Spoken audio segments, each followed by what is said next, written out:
Where did America's gold in Fort Knox go? Over the years, it was sold off to European money changers at the $35 per ounce price. Remember, this was during a time when it was illegal for Americans to buy any of their own gold from Fort Knox. In fact, there was a very infamous case where the Firestone family set up a string of dummy corporations to purchase Fort Knox gold and keep it in Switzerland, never hitting U.S. shores. They were eventually caught, however, and successfully prosecuted. Finally, by 1971, all the pure gold had been secretly removed from Fort Knox, drained back to London. Once the gold was gone from Fort Knox, President Nixon closed the gold window by repealing Roosevelt's Gold Reserve Act of 1934, finally making it legal once again for Americans to buy gold. Naturally, gold prices immediately began to soar. 9 years later, gold sold for $880 per ounce, 25 times what the gold in Fort Knox was sold for. One would think that eventually someone in the government would get wind of what was happening and blow the whistle. The largest fortune in the history of the world stolen. Shades of the old James Bond film, Goldfinger. Well, as a matter of fact, Ian Fleming, the author of the James Bond series, was head of the British counterintelligence service, MI5. Some believe in the intelligence community that he wrote much of his fiction as a warning, as many authors of fiction do. If the removal of all the good delivery gold from Fort Knox can be viewed as a deliberate raid on the U.S. Treasury, then such an operation might well have been years in the making, namely 40 years.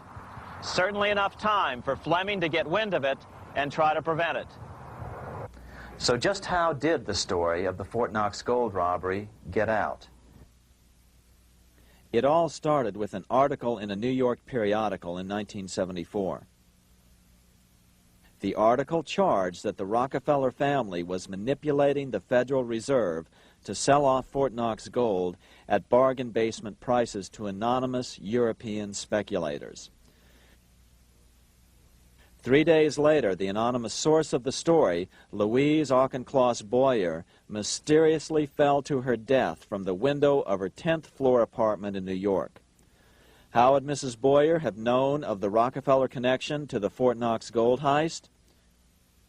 She was the longtime secretary of Nelson Rockefeller.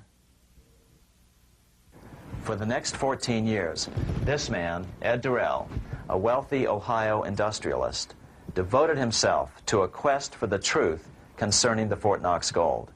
He wrote thousands of letters to over 1,000 government and banking officials, trying to find out how much gold was really left and where the rest of it had gone.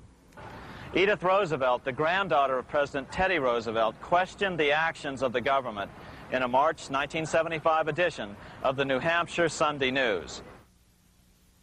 Allegations of missing gold from our Fort Knox vaults are being widely discussed in European financial circles. But what is puzzling is that the administration is not hastening to demonstrate conclusively that there is no cause for concern over our gold treasure, if indeed it is in a position to do so. Unfortunately, Ed Durrell never did accomplish his primary goal, a full audit of the gold reserves in Fort Knox. It's incredible that the world's greatest treasure has had little accounting or auditing. This gold belonged to the American people, not the Federal Reserve and their foreign owners. One thing is certain, the government could blow all of this speculation away in a few days with a well-publicized audit under the searing lights of media cameras. It has chosen not to do so. One must conclude that they are afraid of the truth such an audit would reveal. What is the government so afraid of? Here's the answer. When President Ronald Reagan took office in 1981, his conservative friends urged him to study the feasibility of returning to a gold standard as the only way to curb government spending. It sounded like a reasonable alternative, so President Reagan appointed a group of men called the Gold Commission to study the situation and report back to Congress. What Reagan's Gold Commission reported back to Congress in 1982 was the following shocking revelation concerning gold. The U.S. Treasury owned no gold at all. All the gold that was left in Fort Knox was now owned by the Federal Reserve, a group of private bankers, as collateral against the national debt. The truth of the matter is that never before has so much money been stolen from the hands of the general public and put into the hands of a small group of private investors, the money changers.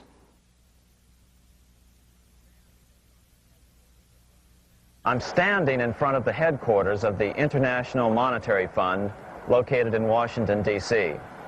Across the street, right over there, is the headquarters of the World Bank.